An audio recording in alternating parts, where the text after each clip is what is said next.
Hello, everyone. It's Lauren Hubele here with How We Heal podcast. And I'm so happy to welcome my co-hosts, Megan Lim and Cameron Scott, this morning. And we're going to wander around looking at the idea of state, our felt experience, versus our story today. And this may be the first time this idea is introduced to you, that these are actually two different concepts. And I hope by the end of our podcast, you'll have a better feeling for what these have to offer you in your healing process. And as we do each week, we blend the best of Asian medicine, gemotherapy, and polyvagal theory to shed some light on a path for healing. Today, this topic speaks deeply to me because when I can notice the difference and follow my state rather than my story, I take a small step forward in my healing.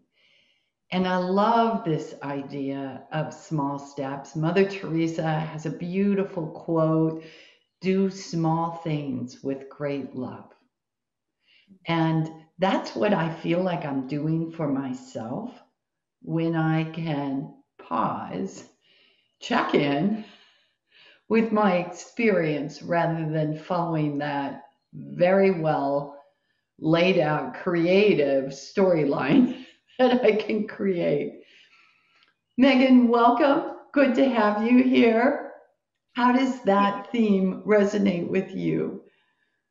Yeah, I think this is so important and to stop and have this be part of how we get to know ourselves and each other a little better.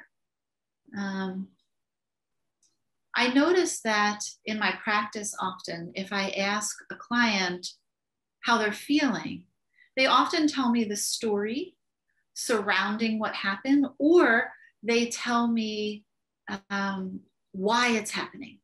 So my back hurts, but it's because, many years ago I had this car accident, and there's a story. And the story on some level is also quite true. I am not invalidating the facts of our life because we all have a past of experiences, but they're not the same thing.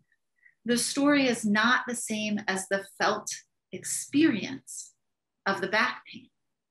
And there's something that we talk about in polyvagal language called interoception, which is just our sense of communication with what's going on inside of us.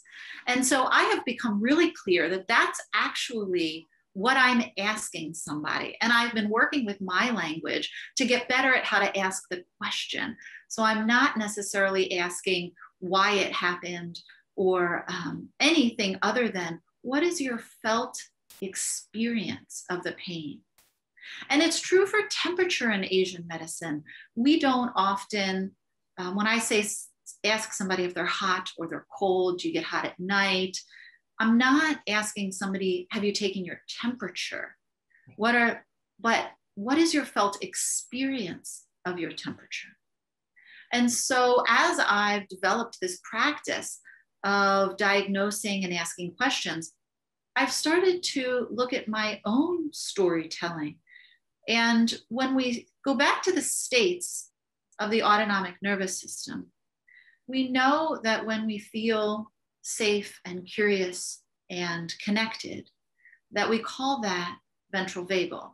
And that is the state in which we have all of our inner resources at our disposal.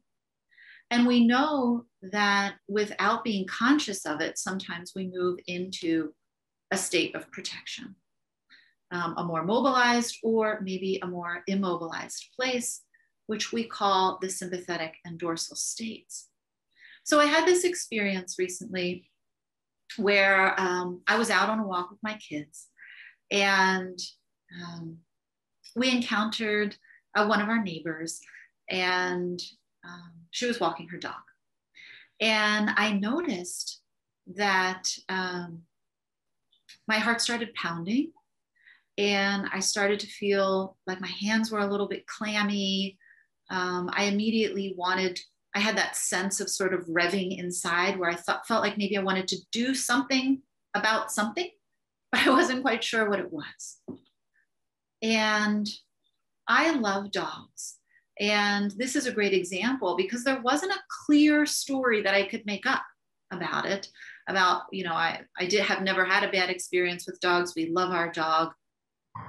And I was able to pause once the situation passed and just notice that the state that I was in was a very mobilized state. I went from 0 to 60 pretty quickly. Something in my autonomic nervous system was neurocepting something that felt unsafe to me, even though I couldn't put my finger on what it was. And I like this example because we don't always know exactly what it is. But my mind started wanting to explain it right away. And so the state comes first. The felt experience of the clammy hands and the rapid heartbeat and the wanting to move or do something about the feeling came first. It was a sympathetic, mobilized response to something I was encountering. And then I started to respond to that by trying to make up a reason why.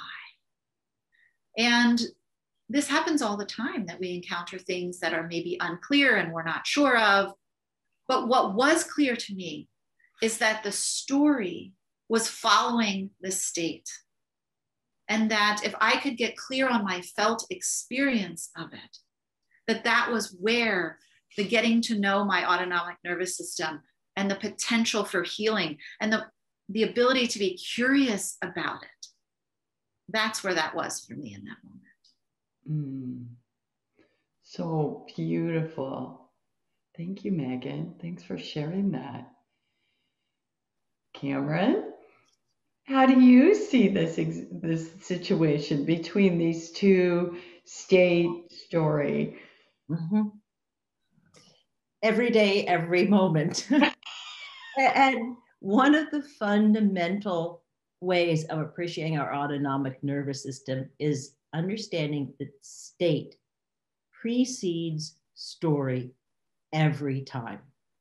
Yeah. We have this autonomic nervous system well below our cognitive abilities. It is picking up cues from within our body, within our environment, and anytime we're interacting with another autonomic nervous system, that is what the information that on its way to the brain is called neuroception, because it's not a thought yet. It's outside of our awareness, but it's influencing with this information whether we can afford to be well engaged with life and feel completely resourced, or are there some sort of cues from any of those three arenas that are going, oh, no, not safe.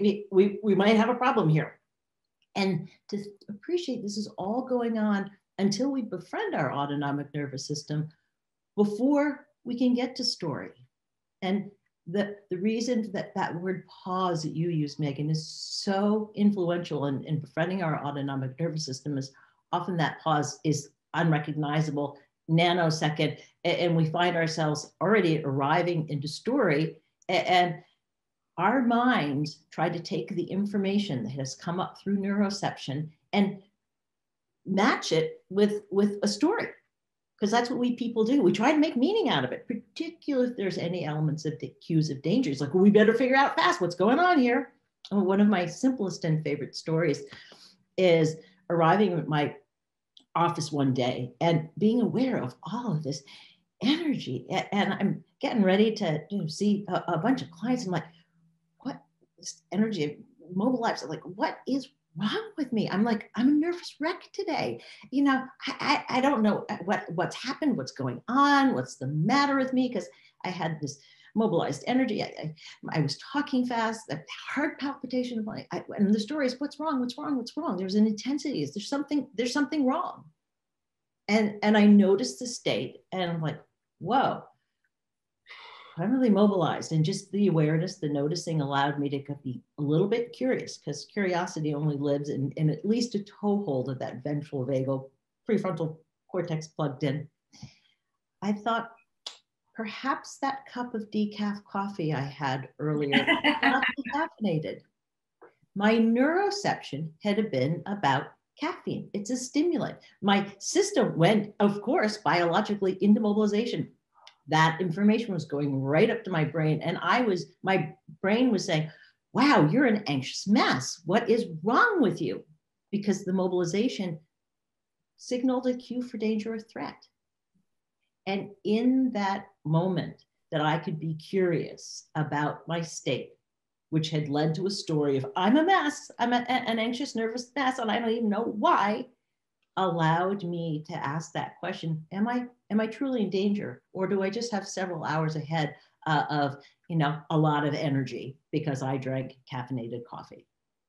And that's where the fundamental possibility of health, growth, restoration, engagement, all those things become back into because if we're an adaptive survival response, if our neuroception is a lack of ease, we don't have those resources. Cameron, I think this is such a beautiful illustration of our self-talk to ourselves, and a great example of story, because your story is one that we have all told ourselves. I mean, maybe there are people that haven't, but I certainly have used all those words inside my head that you're sharing with us now. If we're honest, mess, or what's wrong, or why am I so messed up? Or so we use these negative words with ourselves. And I think part of the practice of becoming more aware and befriending our autonomic nervous system is being able to transform that relationship with ourselves, to know that our neuroception is not a choice. Cameron was having a physical response to something. Her autonomic nervous system was in a survival state or a mobilized state as a response to something. And it doesn't mean that there's something wrong necessarily with us. It doesn't mean that anything is a mess, but we can take the moment to now understand and honor our autonomic nervous system, that it was just simply doing its job. It got a cue that something was off, and it responded. And so, sometimes I think the story isn't always negative, but often the stories that we create are negative. And there is this big freedom that I've encountered in befriending my autonomic nervous system, in taking away those big umbrella statements about myself of mess or wrong, or all of that, all the ways that I tell myself that I'm not okay. Actually, my nervous system is doing its job so perfectly well. It is, right, Megan? I mean, that's what it was designed to do. And unfortunately, our brain likes to take over with story. And I was thinking about this from the perspective of a practitioner of, you are so wise, Megan, to be working with this concept with your clients of bringing them to their state, right? Helping illuminate that. And of course, we have to all create that in ourselves. But for practitioners listening, so often we get caught up with treating the story. And psychology for years has done that, right? It's followed the story. And I think Asian medicine less so, but I know in homeopathy, and I think in the allopathic use of gemotherapy, we're following story. And one of the things that I love so much about teaching my restoring immunity students is taking them to the place where they can start identifying their state and seeing it in themselves, because I know they will share that with every client that they work with. And when we're working with state, finding a gemotherapy extract to match, finding a, a, an approach with their body with Asian medicine or applying polyvagal theory, this just comes, right? We're just there. There's no veil to be dropped because we've dropped it already. I mean, that's something we can do something with. Yeah, the analogy of a veil, I think, is beautiful because doesn't it feel like a veil has lifted when we get more in touch with what our body is communicating to us? Yeah. Last night my son was telling a story, and I know each one of us have been there. And he was telling the story about his partner and a computer issue. What does that do to each one of us when we say compute, right? And particularly right now, when our livelihood and all of our appointments, right? And I mean, you want to change someone's state quickly, show a black screen or worse, a blue screen, right? And where that takes us, helplessness. Oh, here we go again. Oh, I did something wrong. I'm always blowing these things, or I know nothing about technology. I'm so stupid, right? I mean, think about right with what you in line with what you're saying, Megan. We have so much language that comes up, very harsh language around this topic. And he was talking about this experience and how, he was able to work with the state because he's very polyvagal informed and, you know, give the partner a break and walk through the computer difficulties. But it's such a beautiful example because we fly to that story so quickly. I think particularly in places where we feel vulnerable and helpless. Mhm. Yeah. Yeah. I think for our listeners who have studied Buddhism, I think this is not the same as pain versus suffering, but it's interesting in that we can separate them like that. So in Buddhism, they describe pain as the felt experience and suffering as the story that we tell about the felt experience. And that is viewed more as a choice. The felt experience is the part that gets us in touch with our state. And that part's not a choice. That's the autonomic nervous system doing its job. And pain is maybe not the right word because it's just what we are experiencing in that moment. But in Buddhism, they talk about pain versus suffering. So felt experience versus story. Yeah. And Cameron, you brought up the important point that biologically we do experience our state first. Yep. Every time. It is simply what happens after the state. Something has influenced our state. Yeah.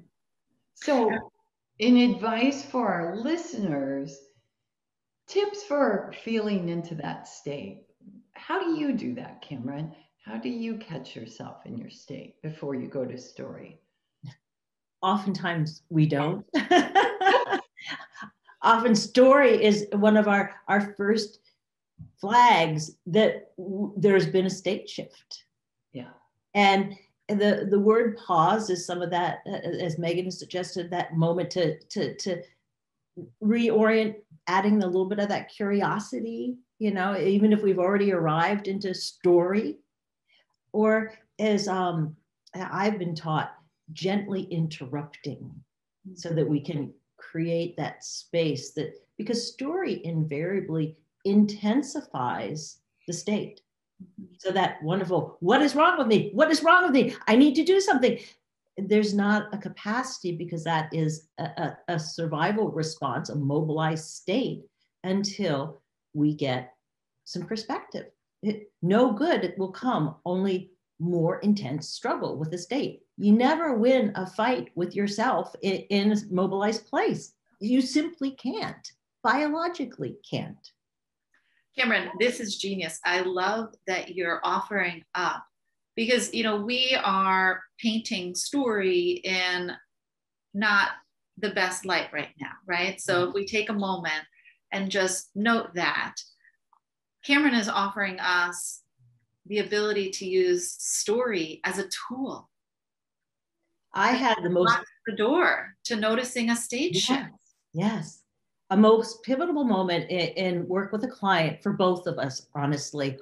He came in and he'd been doing polyvagal theory for quite a while and really was a good state tracker. And he came in and basically sat down on the sofa and he said, okay, I'm a mess. I'm super mobilized. I have an emergency at home.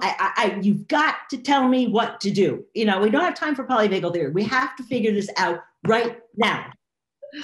I'm like, okay. So we're super mobilized.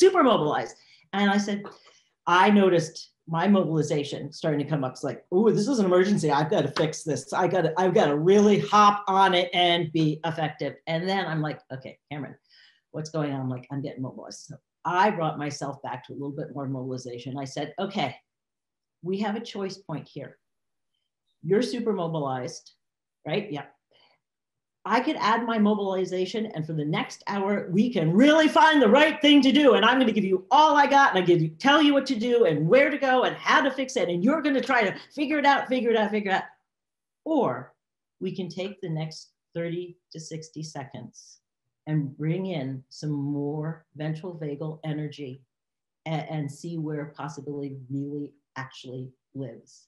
So we literally did just some breath work, and could feel that ventral vagal energy coming back on board. And I could feel it in myself. I could see it in my client.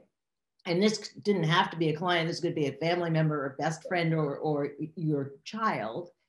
And it was just remarkable because together we then appreciated, as soon as that ventral vagal possibility existed, he's more regulated. He goes, oh, I know what to do. I could do this, or this. But really, when I feel into it, and he walked out of my office probably a couple minutes early, said, I'm good. Yeah. Wow. And that was just by having that opportunity to really appreciate the state and how often the state goes flying into story. And that is not where we all lived happily ever after. If it's an adaptive survival response, we're biologically jammed. Okay. Can I tell you a story? Yes. So I had this image of a situation come to mind. This is a number of years ago. And I believe that it came to mind in the middle of a treatment. And maybe it was because the person on the table was quite mobilized. And Cameron, I think this is coming up for me right now because what you're saying, it is interesting how the two autonomic nervous systems in therapy type situations engage. And that's something we could talk about all day. But to illustrate how we all have our own knowing and inner clarity and how ventral gets us there, I had this image come to mind. And this is the situation. We live in Missouri.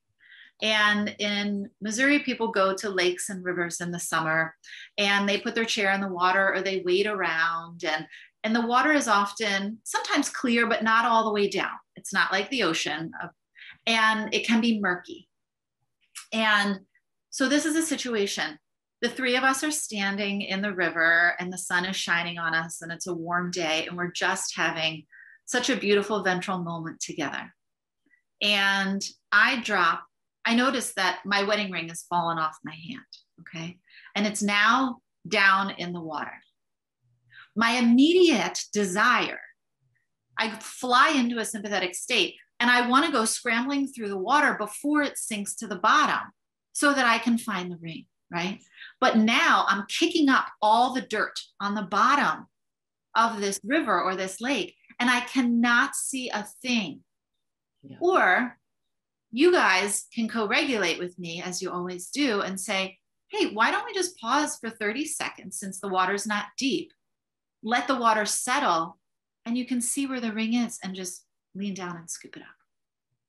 And I think for me, this illustrates the pause so beautifully and illustrates how we get back to clarity with the pause. so beautifully. And I have found that it's applicable to so many moments. Oh, Megan. Of course, I'm going to love that story because it's about a river, right? But that's spot on. And I think with both of your examples, something I would really like to bring to light is these are really more efficient ways of working with ourselves anyway. We think, oh, I don't have the time to slow down, or I don't have the time not to go into this place because I need to know this now, right? And giving ourselves the time for to open up to curiosity, and a word I want to put out there is being compassionate with ourselves for just a split second or two, right? Can begin to open up that curiosity, can illuminate how we're following the story, because I'm sure there would be a story with you, Megan, already flying if you're losing something that's dear and important to you, right? We all have stories that follow that line. And so uh, for me, I think to all of our listeners, this gift I want to offer up from each of our perspectives is this really small thing. It really is a very small thing of taking this time, of taking a moment, count to 10 and notice your state. Um, Find a way to do that. And I would invite you to do that today, to find one moment in your day today that you notice yourself becoming mobilized, your thoughts becoming rapid, perhaps your body heating up, or your breathing, or your heart rate accelerating, and take a moment and check in and discover what line you're following. Are you following the line of the story, or are you checking in and being present with your body, being compassionate and curious about what's happening? Yeah, it's a practice. State tracking is a practice. It is. The payoff is rich. Oh, Yeah. yeah. I think that's a beautiful place to close, Megan. We can't top that. So I'd like to thank all of our listeners for joining us in this rich conversation and inviting you to work on your practice in in the days ahead before we drop our next episode for you. And ladies, if people are interested in your work and your practice, Cameron, where would you direct folks to learn more about you or polyvagal theory? There are two ways. There are actually 3 websites I highly recommend, or at least 2 out of 3, because one of them's mine. But there's the Polyvagal Institute, which is where Deb Dana and Steve Porges have come together and really are culling many, many aspects of interest around polyvagal theory from all over the world. Deb Dana has her own rhythmofregulation.com, where you can really find out personally some of her teachings and some of her wisdom. And Cameron Scott MA is where you can find a little bit about me. Wonderful. And Megan? Yeah, you can find out more about my practice and my work in Asian medicine at aculimp.com. Thank you. And if you're interested in gemmotherapy and following this path, I happen to be starting a new series of courses that begin the first week of April. It's a 12-week program divided into 4-week segments called Restoring Immunity. And you can find that on my website, laurenhubile.com. Ladies, thank you. It's been a great pleasure.